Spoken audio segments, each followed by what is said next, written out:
అర్ధనారీశ్వర రూపాన్ని ధరించి నన్ను సగం ఉంచి నేను కోరని కోరికను కూడా నువ్వు తీర్చావు కదా, అలాంటప్పుడు నేను కోరినటువంటి ఈ చిన్న కోరికను తీర్చి నువ్వు నన్ను అనుగ్రహించు అని అమ్మవారు అంది. అమ్మలను గన్న తల్లి అని అని అంటారు.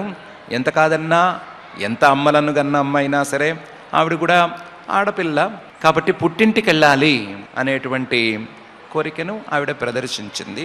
పుట్టింటికి పిలవకపోయినా వెళ్ళి తీరాలి అనే ఎక్కడా తప్పు లేనటువంటి అభిప్రాయాన్ని ఆవిడ ప్రదర్శించింది. దీంతో పాటుగా పాపం ఆ జగజ్జననికే పుట్టింటి మీద ఇంత వ్యామోహమే ఉండే మాట అయితే, మిగతా ఆడపిల్లలకి, అత్తింటికి వచ్చిన మిగతా కోడళ్ళకి పుట్టింటి మీద కనీసపు వ్యామోహం ఉండటంలో తప్పేమీ లేదు. పుట్టింటి మీద ప్రేమ ఉండటం అనేది ఆడపిల్లలకి అమ్మవారి దగ్గర నుంచి సంక్రమించిన హక్కు. దాన్ని కొంచెం బ్యాలెన్స్ చేసుకోవటం ఒక్కటే ప్రధానమైనటువంటి విషయం.